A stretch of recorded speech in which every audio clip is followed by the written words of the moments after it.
Assalamualaikum warahmatullahi wabarakatuh. Hamdan wa syukran lillah amma ba'du. Pemirsa para subscriber Sunnah Huda TV yang dirahmati oleh Allah Subhanahu wa taala. Terima kasih yang sudah mendukung mensupport channel ini. Mudah-mudahan antum semuanya diberikan sehat walafiat, panjang umur, barokah rezeki, amin ya Allah ya rabbal alamin.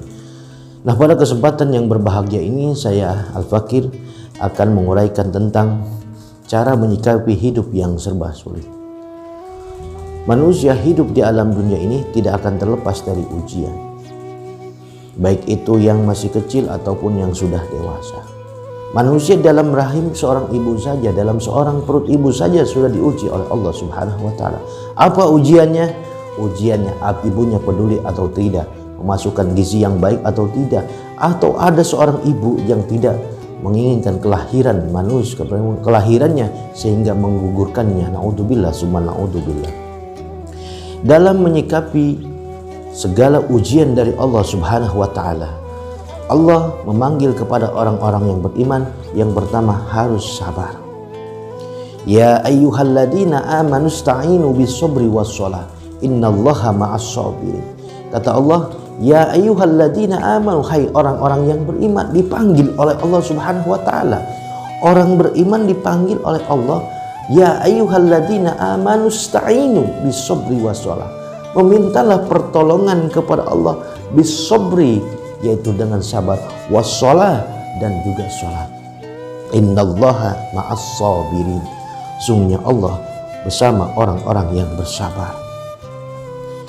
Jadi ketika kita mendapatkan ujian, cobaan dari Allah Subhanahu wa taala, hidup yang serba sulit dan ujian silih berganti, perasaan sholat sudah dilaksanakan, kewajiban kepada Allah sudah dilaksanakan, itu adalah cara Allah untuk menaikkan, meningkatkan derajat manusia di sisi Allah Subhanahu wa taala kalaulah kita bersabar. Ista'inu bis-sabri. Kesusahan kita baik dalam ekonomi, dalam rumah tangga dan yang lain, libatkan Allah Subhanahu wa taala. Mintalah pertolongan kepada Allah. Ista'inu bis-sabri, sabar. Was-shalah, dan sholat. Kalau dalam rezeki kita bisa ada sholat duha, sholat tahajud, minta kepada Allah, ya Allah berikanlah rezeki yang barokah, halalan thayyiban mubarakah, yang berkah. Karena kalau rezeki yang berkah itu insya Allah akan cukup, ya, insya Allah akan cukup. Allah kan sudah memberikan solusi dalam sholatnya. Hamba yang lemah tidak ada lagi pertolongan selain kepada siapapun, hanya kepada Allah Subhanahu wa taala. Libatkan dalam setiap langkah persoalan hidupan kita, yaitu libatkan Allah Subhanahu wa taala. Dan dalam ayat lagi, innallaha ma'as-sabirin. Pastinya orang-orang yang bersabar itu bersama Allah. Sesungguhnya orang Allah itu bersama orang-orang yang bersabar. Ya, Allah berikan solusi. Kita tidak akan sendirian. Ketika diberikan ujian, pasti Allah akan berikan solusinya kalau kita bersabar. Dan manusia ini akan tidak terlepas dari ujian. Sebab dalam Al-Quran dijelaskan, wala nabluwannakum bisyai'im minal khawfi wal ju'i wa daqsim minal amwal wal anfus was thamarat wa basyiris sabirin. Alladzina idza asabathum musibah qalu inna lillahi wa inna ilaihi raji'un. Dalam Al-Qur'an dijelaskan, wala nabluwannakum bisyai'in minal khaufi wal ju'. Sesungguhnya kami akan menguji kamu bisyai'in, dengan suatu perkara, minal khauf, dari sedikit rasa takut, wal ju', rasa takut lapar, wal ju' wa naqsim minal amwal, takut kekurangan harta, wal anfus, dan juga takut dengan jiwa, takut dengan kematian, was samaros, dan buah-buahan, wa basyiris sabirin. Kata Allah, kabarkanlah gembira kepada orang-orang yang sabar. Siapakah dia? Alladzina idza asabathum musibah qalu inna lillahi wa inna ilaihi raji'un.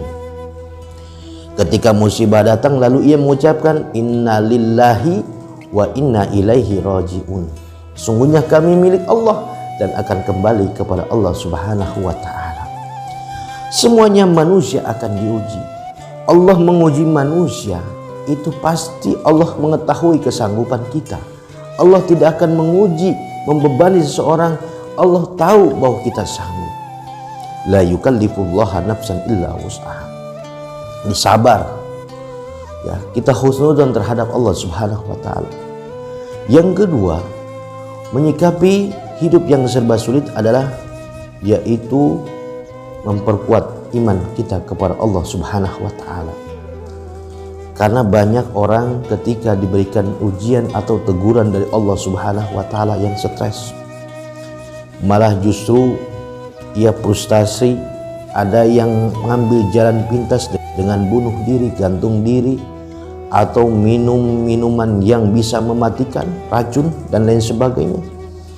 Frustasi karena menurut dia tidak ada jalan lagi kecuali mati. Padahal mati ini adalah yang diharamkan oleh Allah Subhanahu wa taala. Gak akan selesai manusia ketika menghadapi soalan hidup di alam dunia, yaitu dengan mati. Justru mati tersebutlah, gantung diri tersebutlah, bunuh diri tersebutlah akan Allah masukkan ke dalam nerakanya. Jadi lebih berat lagi persoalan di akhirat dibanding persoalan di dunia. Itu lebih berat lagi persoalan di akhirat. Memperkuat iman kita kepada Allah Subhanahu wa taala. Menurut Al-Imam Al-Haddad dalam kitab Risalatul Mu'awwanah dijelaskan ada 3 cara untuk memperkuat iman kita kepada Allah Subhanahu wa taala. Yang pertama yaitu membaca Al-Qur'an atau mendengarkan ayat-ayat suci Al-Qur'an, dan juga membaca hadis-hadis baginda Rasulullah SAW, dan mempelajari makna isi kandungan tersebut agar kita mengetahui mana ancaman Allah, mana janji Allah Subhanahu wa taala. Yaitu kita berarti harus ngaji, rajin ngaji. Sehingga kalau bertambah keimanan kita tersebut dengan ilmu pengetahuan yang kita miliki. Ada ancaman Allah, ada juga janji Allah. Contoh janji Allah, wa may yatawakkal 'alallah fahuwa hasbuh. Siapa yang bertawakal kepada Allah, maka Allah akan cukupkan. Jadi yang pertama itu adalah apa? Yaitu memperkuat iman kepada Allah Subhanahu wa taala, membaca Al-Qur'an, dan kita mengerti isi kandungan Al-Qur'an dan hadis. Yang kedua, memikirkan tanda-tanda kekuasaan Allah Subhanahu wa taala seperti di alam ini. Begitu luar biasa ciptaan Allah Subhanahu wa taala ini, sehingga tidak ada yang mampu lagi menciptakan alam dunia ini. Langit tidak ada tiangnya, bumi dengan hamparan yang begitu indah, ada gunung, ada lautan. Siapa lagi yang sanggup? Walaupun manusia ada ilmunya, tidak ada bandingannya dengan sang pencipta, yaitu Allah Subhanahu wa taala. Pikirkan siapa lagi yang bisa membuat seperti itu? Hanya Allah Subhanahu wa taala, sehingga bertambahlah iman kita kepada Allah Subhanahu wa taala.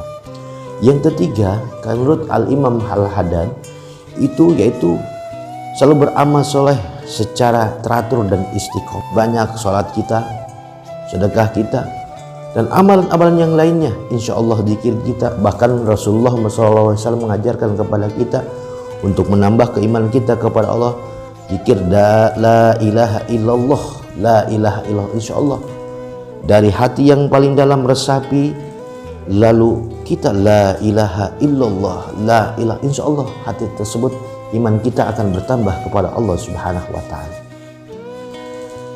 Ma'asyiral muslimin yang dirahmati oleh Allah Subhanahu wa taala, yaitu cara menghadapi hidup yang serba sulit. Yang kedua, memperkuat iman kita kepada Allah Subhanahu wa taala. Yang ketiga, yang terakhir, yaitu selalu banyak bersyukur kepada Allah Subhanahu wa taala. Karena kenapa? Dengan banyak bersyukur kepada Allah Subhanahu wa taala, insya Allah hati kita akan menjadi tenang, hati kita akan menjadi tentram. Karena lihatlah, di sana masih banyak, luar sana masih banyak yang lebih diberikan ujian-ujian mungkin menurut kita itu lebih dahsyat. Ujian yang gak punya rumah, ujian yang gak punya tempat tinggal, ujian yang gak bisa makan sehari 3 kali. Kita bersyukur kepada Allah Subhanahu wa taala masih bisa makan, menemukan makan, masih punya tempat tinggal. Bersyukur kepada Allah Subhanahu wa taala. Insya Allah dengan banyak bersyukur kepada Allah Subhanahu wa taala, hidup kita akan menjadi tenang dan tentram. Mudah-mudahan apa yang saya sampaikan bermanfaat. Mohon maaf Al-Fakir apabila ada kesalahan dan kekurangannya, mohon dibukakan pintu maaf yang seluas-luasnya. Wassalamualaikum warahmatullahi wabarakatuh.